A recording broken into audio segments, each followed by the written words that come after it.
Bismillahirrahmanirrahim. Assalamualaikum warahmatullahi wabarakatuh. Waalaikumsalam warahmatullahi wabarakatuh. Innal hamdalillah nahmaduhu wa nasta'inuhu wa nastaghfiruh wa na'udzu billahi min shururi anfusina wa min sayyiati a'malina. May yahdihillahu fala mudilla lahu wa may yudlil fala hadiya lahu. Asyhadu an la ilaha illallah wahdahu la syarika lahu wa asyhadu anna Muhammadan abduhu wa rasuluh.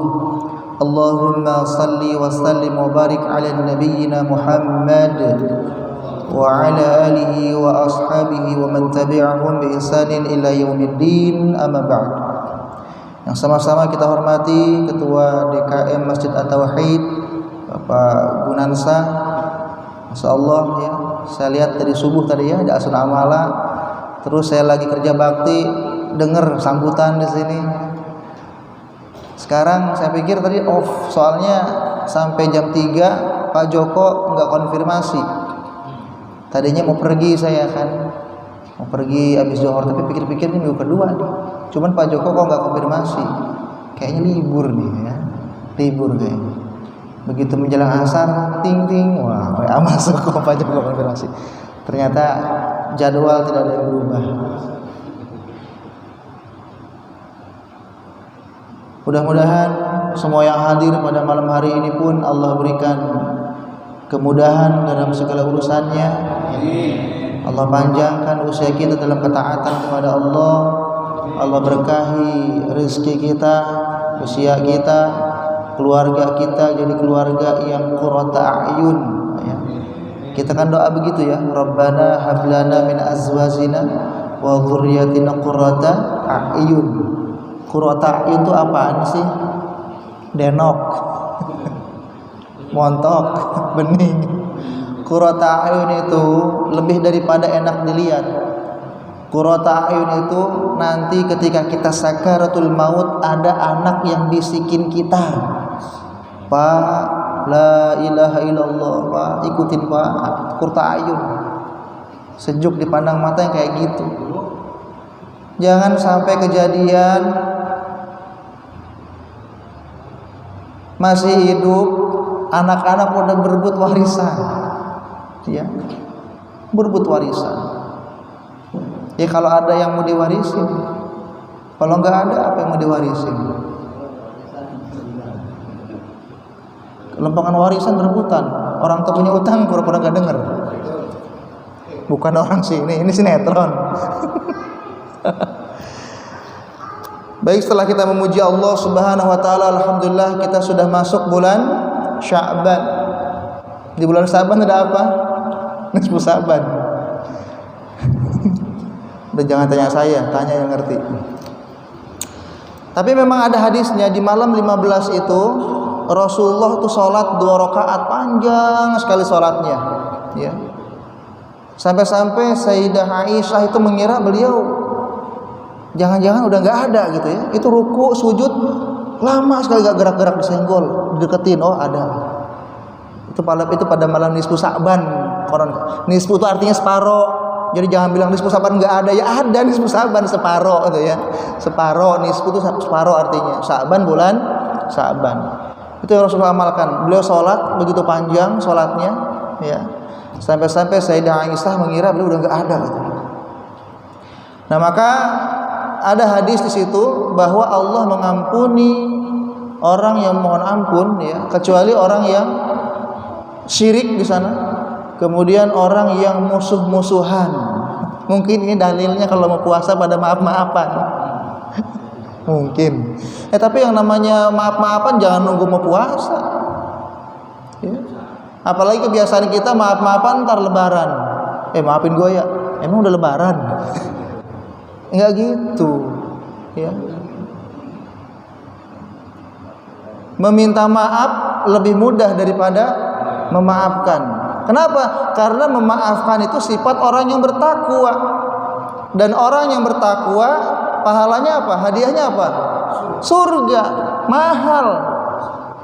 Ada yang bilang, Ustadz saya maafin, cuman susah ngelupainnya katanya.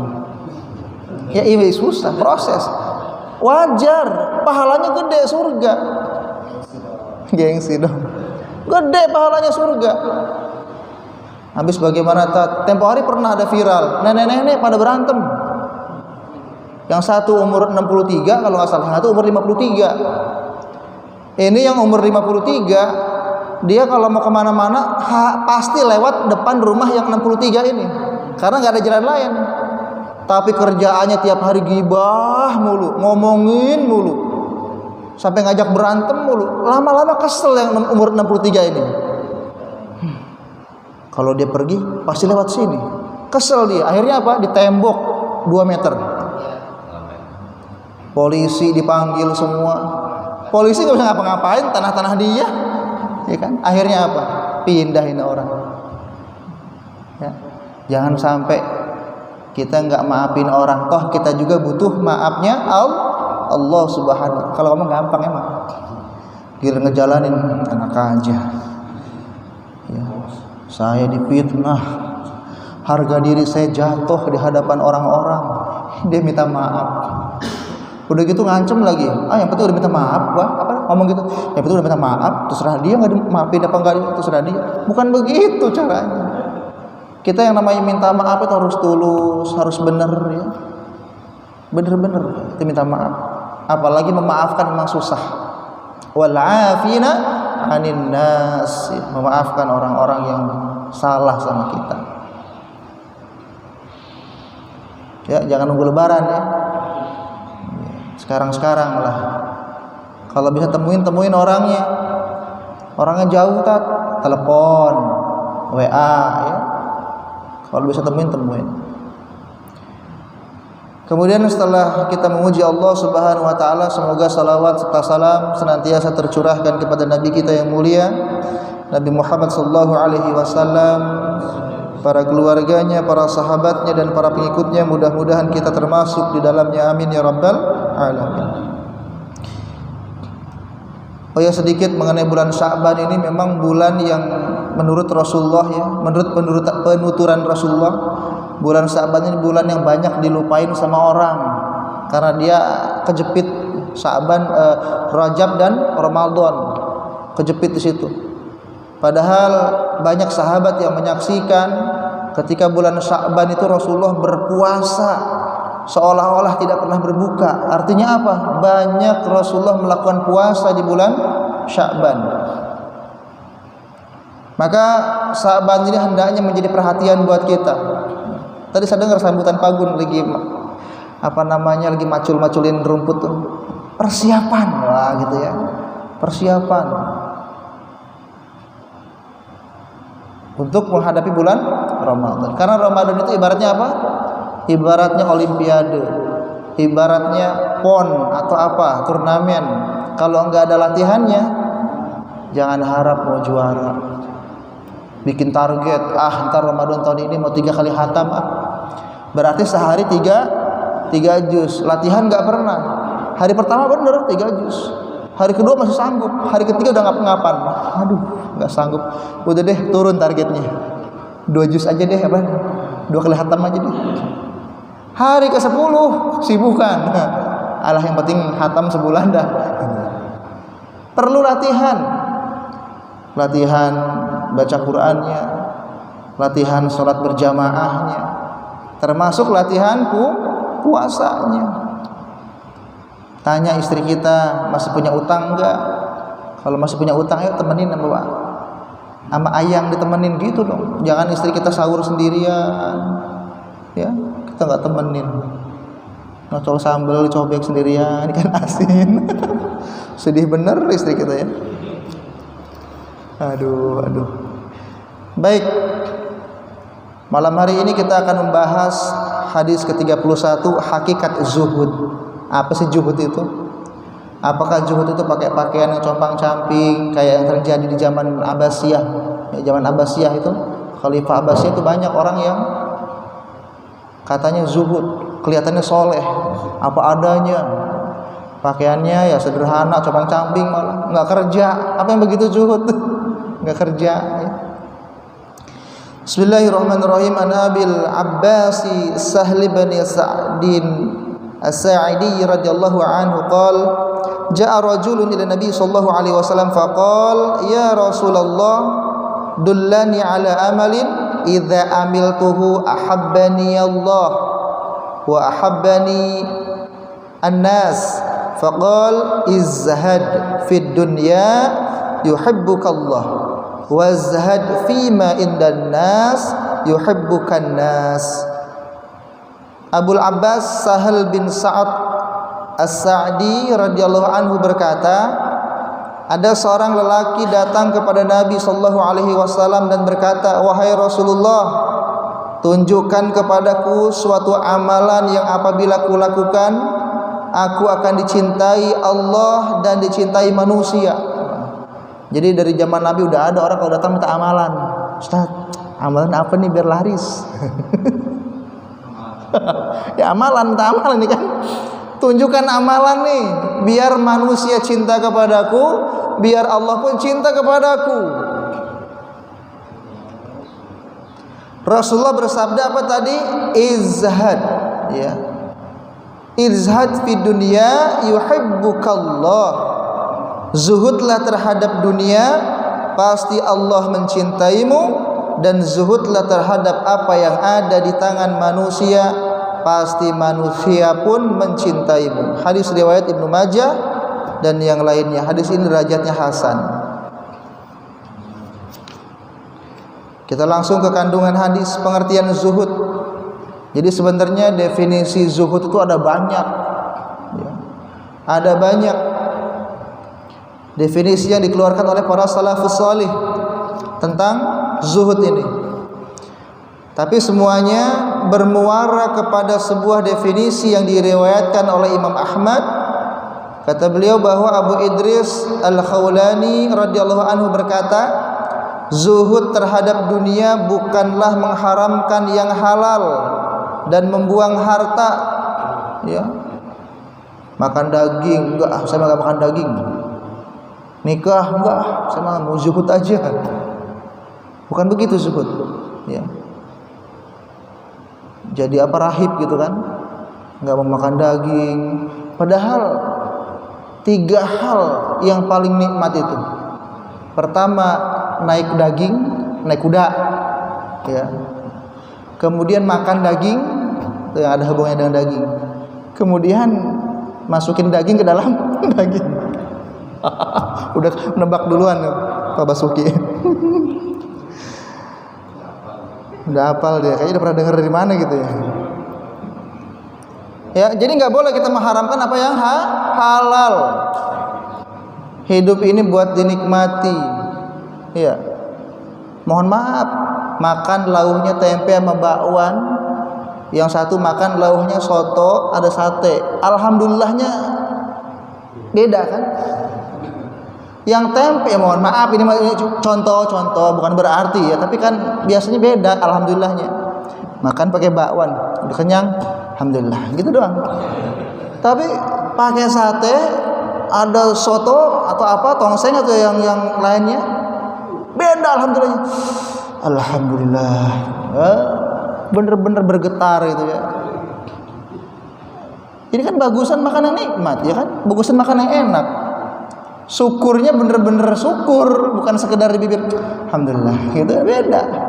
Ada rasanya syukurnya, ya. Akan tetapi zuhud terhadap dunia adalah lebih meyakini keberadaan apa yang ada di sisi Allah daripada apa yang ada di tangan kita. Jika ditimpa musibah, maka kita lebih berharap untuk mendapatkan pahala. Ini belum banyak yang tahu tapi pada prakteknya susah, ya. Apalagi kalau kita kehilangan orang-orang yang kita sayangi, berat, ya. Padahal yang namanya sabar itu ketika benturan pertama, ketika dengar kabar itu langsung sabar. Tapi kita kan enggak, merasa nyesek dan lain sebagainya, ya. Ketika kita kehilangan orang-orang kita sayangi begitu ya, taruhlah ada meninggal keluarga kita, saya ngerasain begitu.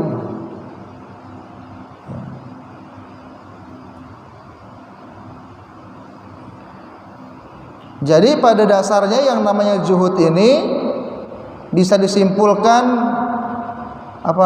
zuhud ini disebutnya juga amalan hati, ya. Nggak bisa kita lihat orang dari fisik, kalau dia mah zuhud hidupnya. Kenapa? Bajunya cuma 2 lembar, besok yang putih, ntar besoknya ganti lagi yang merah putih bajunya gitu kan. Nggak bisa begitu. Zuhud amalan hati. Karena itu Abu Sulaiman Ad-Darani berkata, janganlah kamu bersaksi bahwa seorang itu orang yang zuhud. Ya. Kenapa? Karena zuhud tempatnya di hati. Nggak bisa kita nebak juga dia paling ikhlas, nggak bisa. Ikhlas itu kan yang tahu dia sama Allah.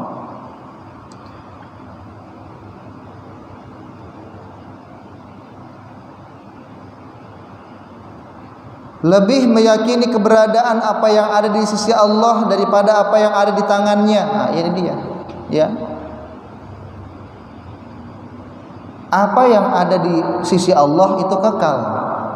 Apa yang ada di diri kita itu binasa, itu akan habis. Dan orang yang zuhud dia lebih meyakini keberadaan apa yang ada di sisi Allah daripada apa yang ada di tangannya.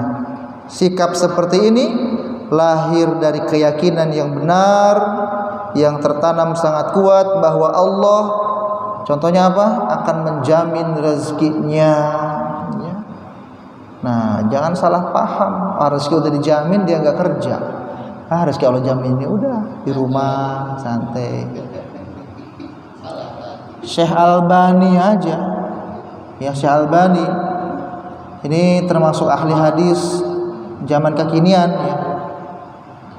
Beliau itu kan udah ahli hadis, tapi beliau masih usaha, masih buka reparasi jam. Walaupun nggak lama, cuma 2 jam sehari, tapi ada ikhtiar, gitu. Ada ikhtiar. Kita Allah gara-gara baca hadis salah mahamin. Oh, Allah udah jamin rezeki semua makhluknya. Allah ciptakan kita di perut sama isinya, udah nggak ngapa-ngapain, diem aja nungguin.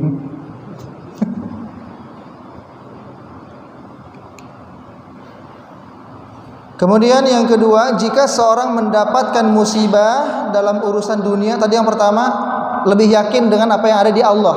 Yang kedua, jika dia mendapatkan musibah dalam urusan dunia, tadi ya, kehilangan harta benda, ada orang-orang yang disayanginya meninggal, maka dia lebih berharap mendapatkan pahala dari Allah, ya. Lebih apa namanya, daripada dia meratapi musibah tersebut, apalagi meraung-raung, nggak terima, aduh saya belum terima. Jangan begitu, ya.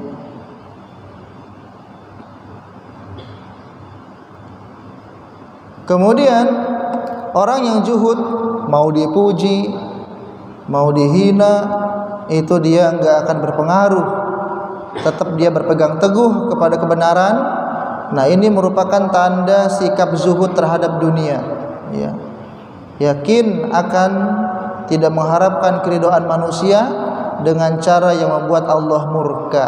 Saya ingat dulu waktu di Jakarta punya teman biasa, pengajian begini, kerja di sebuah perusahaan, pimpinannya orang Jepang. Suatu hari itu diundang, ada pesta lah gitu ya, dia nggak datang karena tahu di sana ada minuman kerasnya gitu. Diaduin sama temennya yang Indonesia, Pak, Bapak tahu nggak, dia nggak datang ini gara-gara ada minuman keras, Pak, bukan karena ada hal lain. Oh gitu ya, coba panggil. Begitu dipanggil, bener kamu nggak datang gara-gara ada minuman keras? Ya mohon maaf Pak, agama saya melarang menghadiri sebuah acara yang ada minuman keras. Oh gitu ya, malah paham orang Jepang, ya. Jadi yang temennya tadi malah ngaduin gitu ya. Jadi yakin tidak mengharapkan keridhaan manusia dengan cara yang membuat Allah murka. Kita masih susah ya hadiri kondangan, di sana ada apa ya, musik-musik yang apa ya, susah kita ngomongnya. Cokek. Udah sindur. Malah partisipasi, nyawer dia. Aduh. Giliran masjid mau beli karpet susah. Nyawer duluan. Bukan di sini. Di sini mau kan udah jadi masjidnya. Udah indah bener ya. Lampuin terangin. Saya baca di rumah tuh begini-begini. Oh, kurang terang di rumah. Ini terang bener baca. Alhamdulillah. Nah, ada nih ungkapan beberapa ulama seputar zuhud. Yang pertama, Hasan Al-Basri berkata, seorang yang zuhud adalah jika ia melihat orang lain, dia berkata, ia lebih baik dariku. Ya. Jadi jangan dibalik. Wah, bagusan saya nih.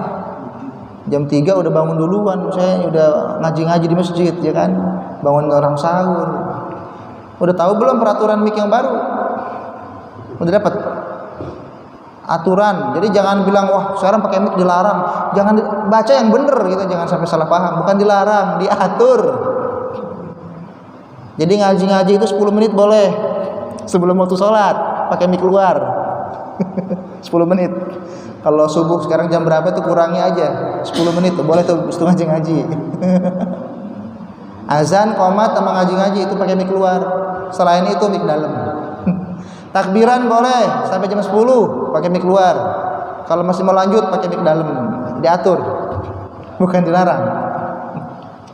Ini Ustaz pro menteri agama kayaknya. Bukan begitu, saya kan guru agama. Ntar dicoret lagi yang menteri. Wah, tadi ngomong zuhud katanya enggak pengen apa-apa namanya? Enggak pengen dinilai manusia. Kayak kita diatur gitu ya. Jadi jangan sampai yang viral itu, wah, menteri agama sekarang melarang mik. Jadi akhirnya kita timbulnya gibah.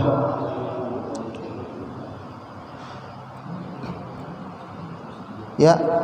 Karena kalau mengatakan saya lebih baik daripada dia itu sifat siapa ya? Iblis. Ketika iblis diperintahkan sujud kepada Nabi Adam, apa kata iblis? Ana khairu minhu. Saya kan lebih bagus daripada Adam. Saya lebih baik daripada Adam. Khalaqtani min nar wa khalaqtahu min tin. Aku diciptakan dari api nih. Nabi Adam dari tanah. Api sama tanah baikan api. Begitu menurut iblis. Kemudian Wahab bin Al-Ward berkata, zuhud adalah hendaknya kamu tidak sedih ketika kehilangan dunia dan tidak bangga ketika mendapatkannya. Biasa aja. Ya. Dapat dunia ya biasa, titipan. Kehilangan ya enggak apa-apa lah. Jadi gitu. Tidak ada kemelekatan di dalam hati. Ini prosesnya enggak instan, tetap perlu latihan. Perlu latihan. Kayak orang yang sedekah awalnya 5.000 itu berat banget. Tapi tiap hari dia latihan, lama-lama dia lupa hari itu belum sedekah, gelisah dia. Wah, hari ini belum sedekah, cari kotak amal di mana? Ya, gitu kan. Kemudian Az-Zuhri berkata ketika ditanya tentang zuhud, tidak tergoda oleh yang haram dan tidak tertipu oleh yang halal. Ya. Walaupun yang haram itu gampang banget dapatnya, enggak tergoda. Sufyan bin Uyainah berkata seorang yang zuhud adalah jika mendapat nikmat ia bersyukur, jika ditimpa musibah dia bersabar, sebagaimana hadis Rasulullah, ya, menakjubkan perkara umatku. Ketika dia mendapatkan nikmat dia bersyukur, itu baik buatnya.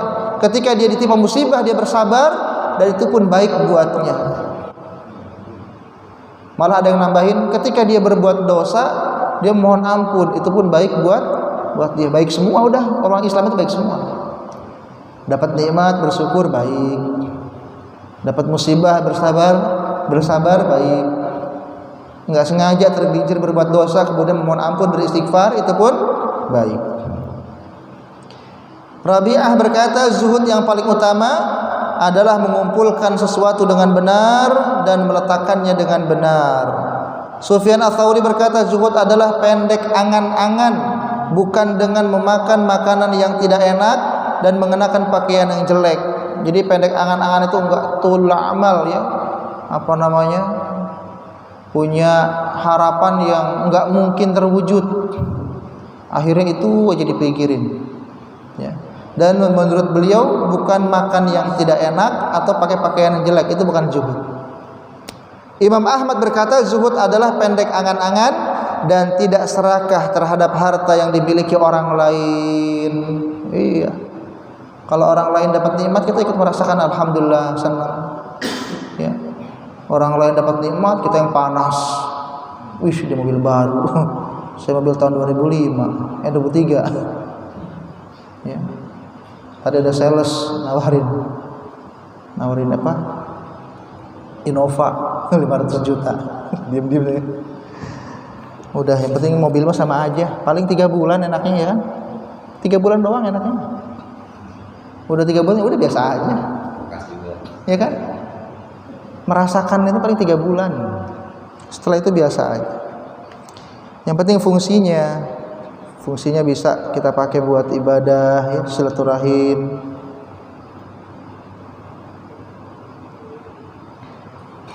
Macam-macam zuhud, ya, kandungan yang kedua tadi pengertian zuhud yang pertama, yang kedua macam-macam zuhud.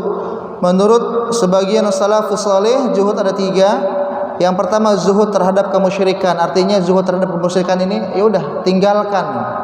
Yang namanya kemusyrikan tinggalkan. Yang kedua zuhud terhadap perkara-perkara yang dilarang, tinggalkan. Segala sesuatu yang haram, tinggalkan. Apa yang lagi ini nih? Kemarin binomo ya. Judi itu binomo. Trading bukan begitu trading. Kalau trading itu ada ininya apa? Jual beli tradingnya. Kalau binomo itu dia kayak nebak-nebak gitu. Wah, pasang, tarik. Itu judi. Kemudian zuhud terhadap perkara-perkara yang diperbolehkan. 2 macam zuhud. Yang pertama adalah wajib ya. Zuhud terhadap kemusyrikan, zuhud terhadap kemaksiatan tadi itu wajib. Adapun zuhud yang kedua ini bukanlah sesuatu yang diwajibkan. Ibnu Mubarak berkata bahwa Ma'la bin Abi Mut'ai berkata zuhud ada 3 bentuk. Yang pertama segala perbuatan atau ucapan hanya karena Allah dan bukan untuk mendapatkan keuntungan duniawi. Aktivitasnya karena Allah, semuanya karena Allah, lillah.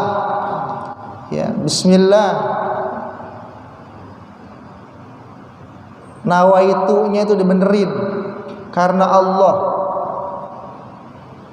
Sebab kita kalau kerja di kantor aja kerja, kalau pengen dinilai sama atasan capek kita.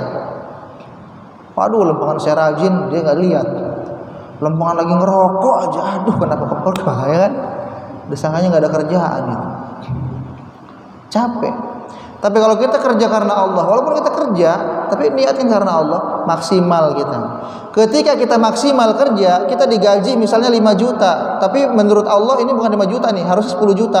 Allah kasih dari jalan yang lain untuk menggenapi sampai 10 juta. Sebaliknya kalau kita kerja karena pengen dinilai atasan, ada atasan kita rajin, nggak ada atasan kita malas, digaji 5 juta, tapi menurut Allah nggak pantas 5 juta, kamu pantasnya 2 juta, maka 3 jutanya Allah ambil dari mana aja, apa sakit, apa ada aja, ya. Jadi jangan sampai gajinya cuma segini, fokus aja, yang penting kerja. Syekh Albani tadi 2 jam doang, yang penting beliau kerja ikhtiar. Kemudian di antara tanda orang yang zuhud hanya membatasi diri pada hal-hal yang bermanfaat. Pernah kita bacakan hadisnya, min husni islamil mar'i tarkuhu ma la ya'nihi. Di antara baiknya Islam seseorang meninggalkan perkara yang tidak bermanfaat buat dia. Kira-kira saya kalau gini manfaat enggak sih? Gitu ya. Ada manfaatnya enggak sih buat orang atau buat diri sendiri? Kalau enggak ada tinggalin. Kemudian zuhud terhadap hal-hal yang halal ini hanya sebatas anjuran. Ibrahim bin Adham berkata, zuhud ada 3 jenis, zuhud wajib, zuhud keutamaan, dan zuhud keselamatan. Zuhud wajib adalah zuhud terhadap hal-hal yang dilarang, zuhud keutamaan adalah zuhud terhadap hal-hal yang dibolehkan, sedangkan zuhud keselamatan adalah zuhud terhadap hal-hal yang subhat. Ya, pernah kita baca hadisnya juga, al halalu bayyinun wal haramu bayyinun. Ya, yang halal itu jelas, yang haram juga jelas, yang remang-remang namanya subhat. Barang siapa yang terjatuh kepada perkara yang subhat, maka dia jatuh kepada perkara yang haram. Imam Ahmad berkata zuhud ada 3 bentuk. Yang pertama meninggalkan yang dilarang. Ini adalah zuhudnya orang-orang awam. Nah, ini kata Imam Ahmad nih. Kita kalau cuma ninggalin perkara yang haram, itu udah zuhud sebenarnya. Cuman zuhudnya cuman sebatas orang-orang yang awam. Ya level kelas 1 lah gitu ya. Kayak puasa Ramadan hanya meninggalkan makan dan minum, yaitu puasa orang awam gitu kan. Nanti ada puasa orang khusus. Nah, sama yang kedua, meninggalkan perkara-perkara yang diperbolehkan akan tetapi melebihi kebutuhan. Ini zuhudnya orang yang khawas, orang khusus ya. Dia butuhnya 50 tapi dipakai cuma 40 aja. Ini zuhud juga. Ini orang yang khawas. Kemudian orang yang levelnya tinggi meninggalkan hal-hal yang memalingkan dari mengingat Allah. Ini adalah zuhudnya arifin ya, orang-orang yang memahami ajaran Islam dengan sempurna. Ini bentuk zuhud menurut Imam Ahmad ya. Jadi segala sesuatu yang bikin dia lupa sama Allah itu ditinggalkan. Nah, sekarang bagaimana langkah-langkah supaya kita bisa meraih sifat zuhud? Ya. Langkah-langkahnya yang pertama memikirkan kehidupan akhirat dan hari perhitungan, ya, tafakur. Kalau Ramadan tuh itikaf tuh tafakur, diisinya tafakur. Kalau nggak tafakur baca Quran, jangan mendekur ya. Ini katanya itikaf, disusulin lagi tidur di pojokan itu. Bukan tidur ketiduran. Apalagi ada temboknya rapat begini, udah nyaman aja nih mana. Udah gitu ada yang bawa kelambu lagi itikaf. Yang tenda itu kan ada kelambu. Biar gak ada nyamuk. Ada pahalanya kok walaupun tidur di masjidnya. Niatnya itikaf. Ya, memikirkan kehidupan akhirat. Kemudian menumbuhkan perasaan bahwa kenikmatan dunia dapat memalingkan hati dari zikir kepada Allah dan dapat mengurangi derajat di sisi Allah. Ya, tergantung ininya.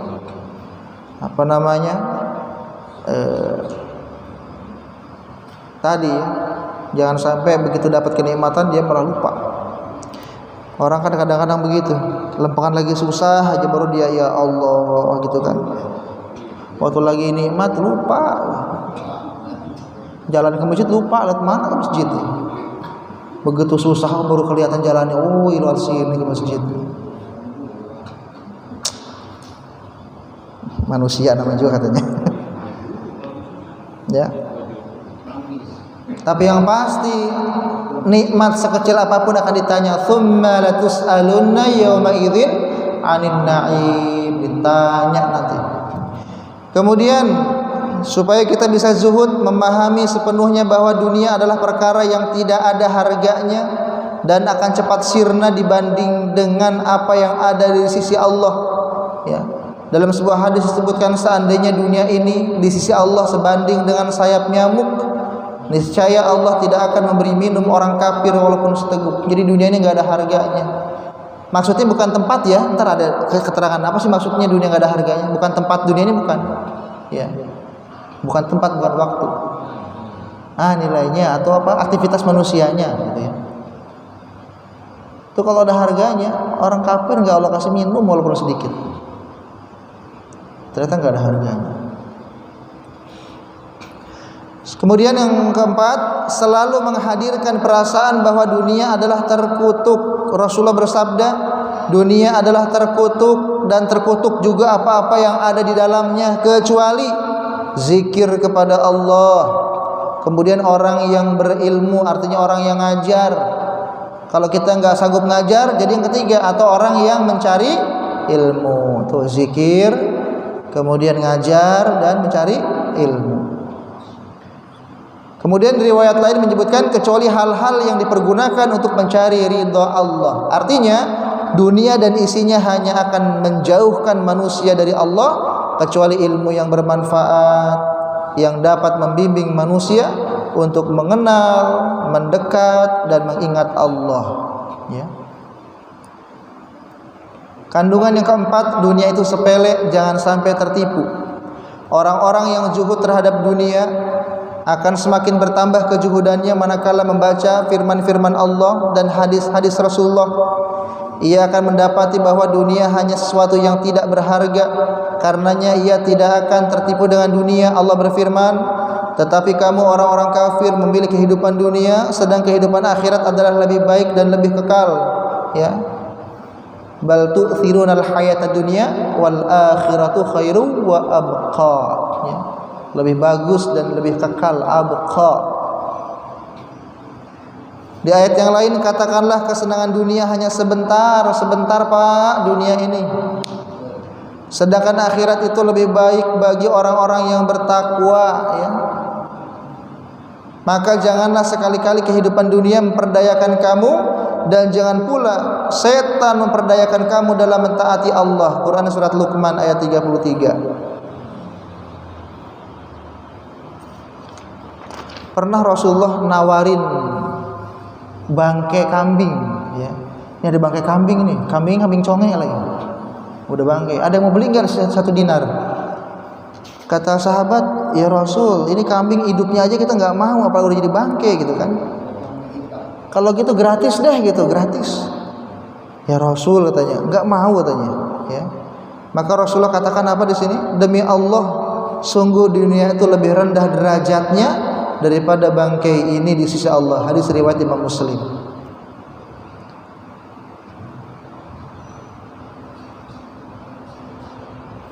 Nah, kemudian cercaan terhadap dunia tidak ditujukan kepada waktu atau tempat, ya tadi ya penjelasan mengenai dunia itu terhina itu seperti apa.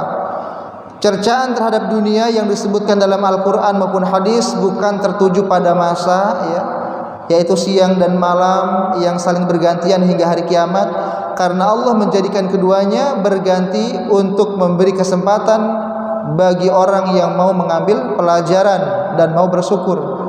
Cercaan tersebut juga bukan tertuju pada tempat, yaitu bumi. Jadi Allah bukan mengatakan bumi ini hina, bukan. Yang telah dijadikan Allah sebagai tempat berpijak. Bukan pula pada tumbuhan dan makhluk-makhluk yang diciptakan Allah sebagai nikmat bagi hambanya. Bagaimanapun kenikmatan tersebut telah diberikan Allah kepada kita untuk dimanfaatkan, ya, dimanfaatkan. Jadi jangan dianggurin. Allah udah kasih kenikmatan, nganggur bikin anggur, nanam anggur, ya. Jangan didiemin, bukan jangan dianggurin. Manfaatin, ada tanah kosong tuh isi, ya. Jangan dianggurin, jangan dibiarkan enggak produktif. Bahkan segala kenikmatan yang ada adalah bukti Allah itu ada dan maha kuasa. Akan tetapi cercaan tersebut pada dasarnya adalah cercaan terhadap sikap dan perilaku manusia di dunia. Karena seringkali manusia menyalahi ajaran para rasul dan melakukan hal-hal yang menimbulkan mudarat, ya.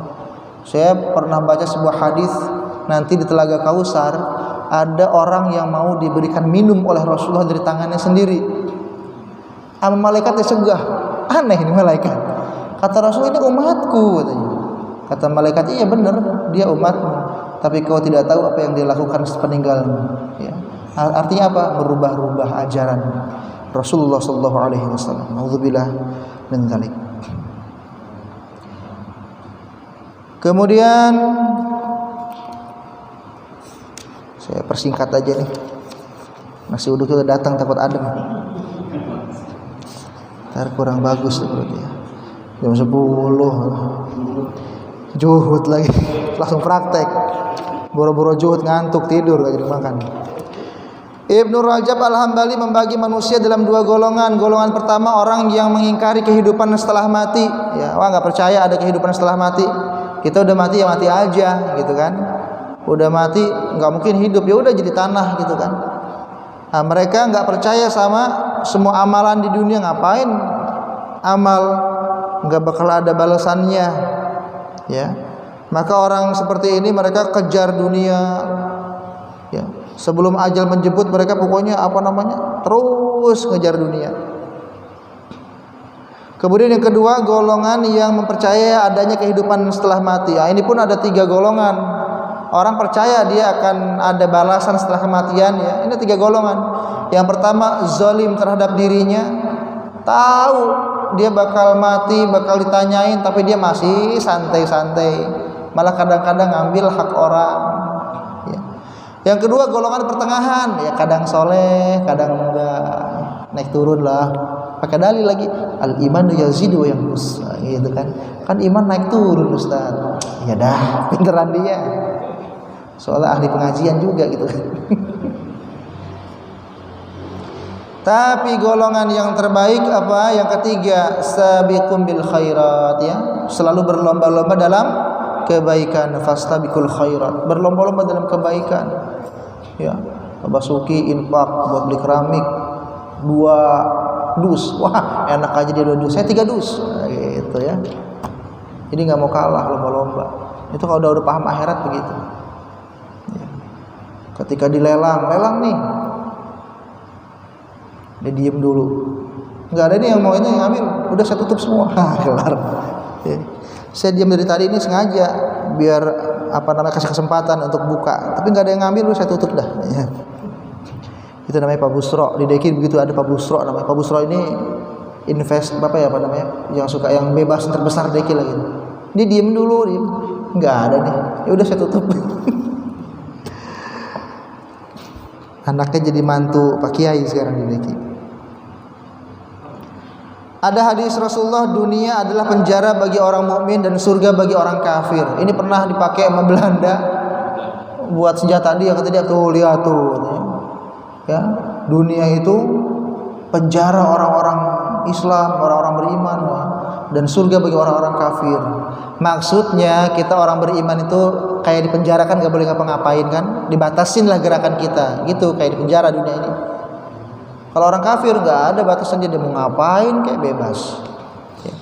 Tapi tentu ada konsekuensinya di akhirat nanti. Nah, dari ketiga kelompok ini, kelompok yang ketiga adalah kelompok yang paling sedikit, ya. Mereka inilah yang betul-betul memahami hakikat kehidupan dunia. Jadi dia berlomba-lomba terus, ya, dalam kehidupan berlomba-lomba. Maka benar kita kalau dalam perkara agama lihatnya ke atas. Wah, dia rajin banget ke masjid. Saya megang joran dulu. Udah ganti ke masjid. Megang joran seminggu sekali aja. Mancing. Mancing nggak apa-apa, hiburan. Jangan sampai lewat sholat. Udah kira-kira mau azan, ya simpan dulu pancingnya, sholat gitu. Habis begitu mau azan tanggung, ikannya gede-gede nih. Ntar kalau udah lewat ada 1:30, ikannya udah kenyang.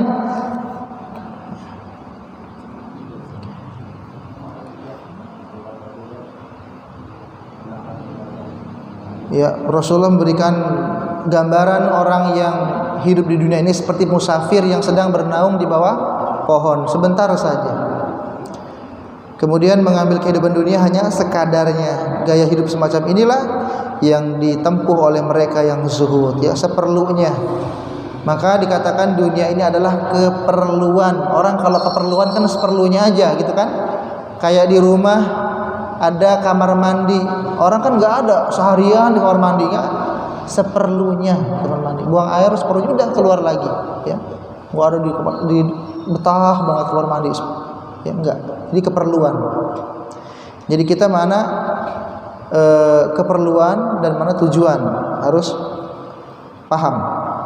Rasulullah bersabda, aku dikaruniakan rasa suka kepada wanita dan wewangian. Aisyah berkata, Rasulullah suka kepada wanita, wewangian dan makanan. Ia mendapatkan wanita dan wewangian, sedangkan makanan ia tidak mendapatkannya. Beliau juga bersabda, dunia adalah sebaik-baik tempat bagi orang yang menjadikannya bekal untuk akhirat demi mencari ridho Allah.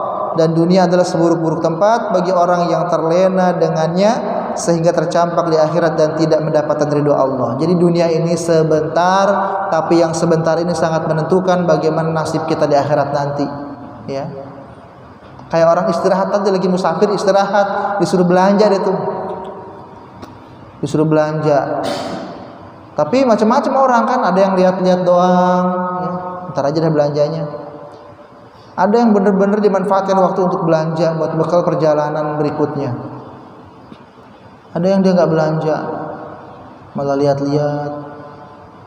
Begitu bis atau kendaraan mau jalan lagi, baru sibuk dia.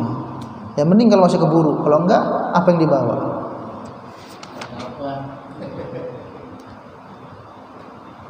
Nah, itu cara zuhud kepada Allah tadi ya. Kemudian cara zuhud kepada manusia simple.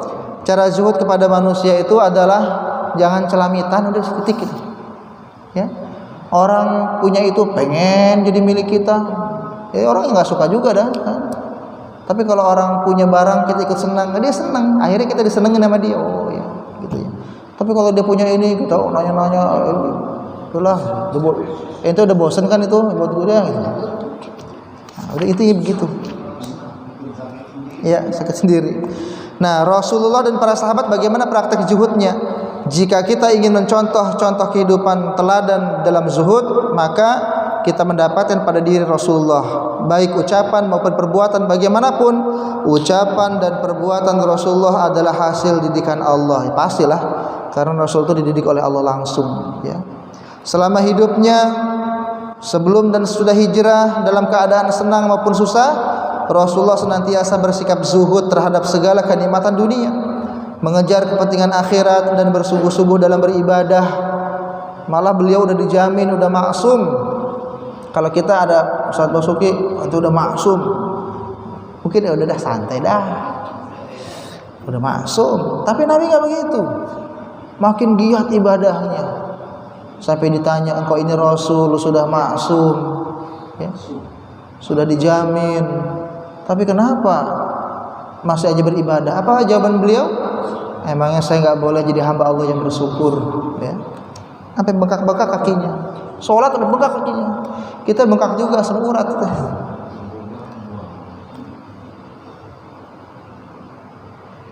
Sikap ini kemudian ditiru oleh para sahabat. Mereka kemudian menjadi orang-orang yang patut menjadi teladan bagi orang-orang yang berusaha bersikap zuhud. Ya.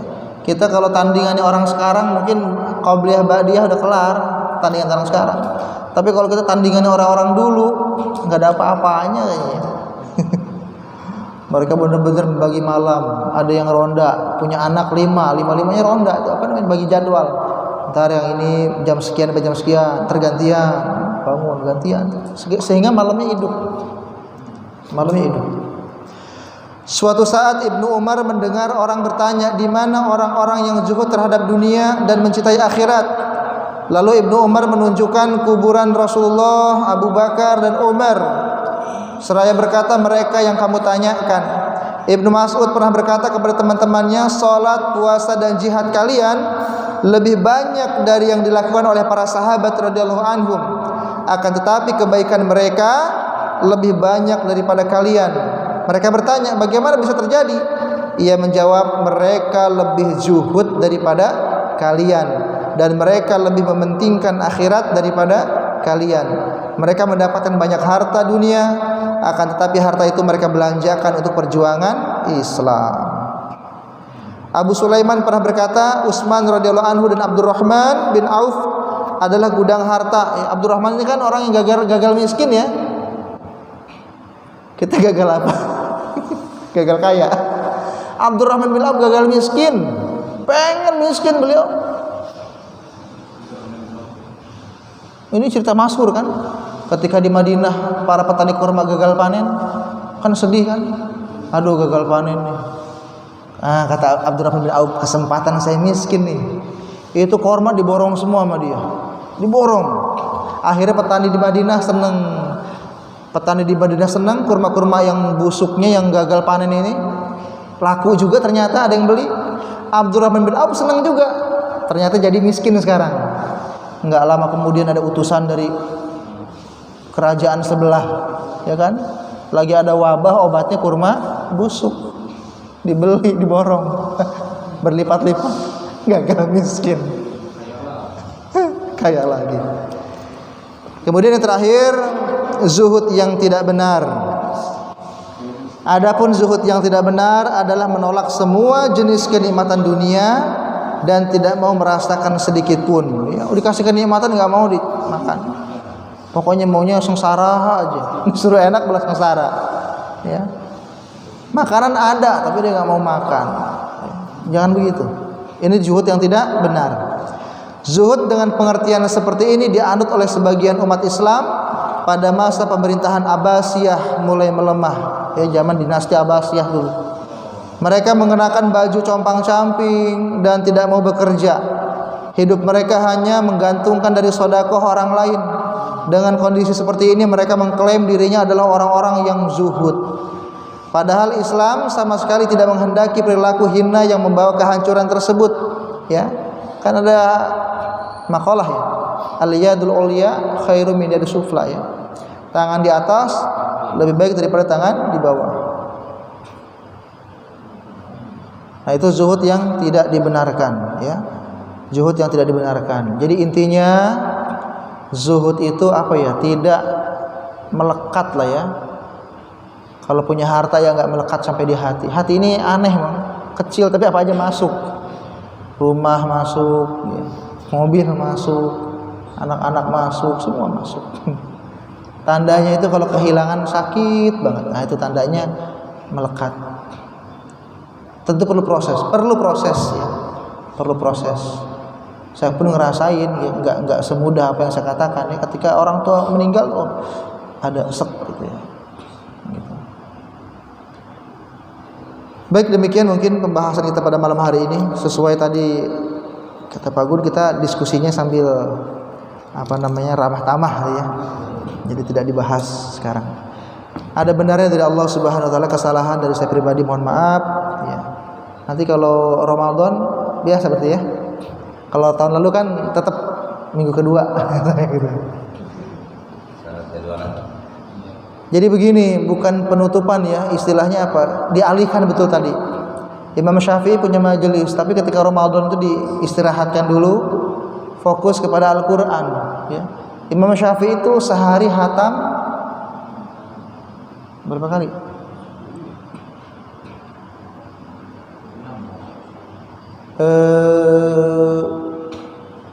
Hatam sehari itu loh.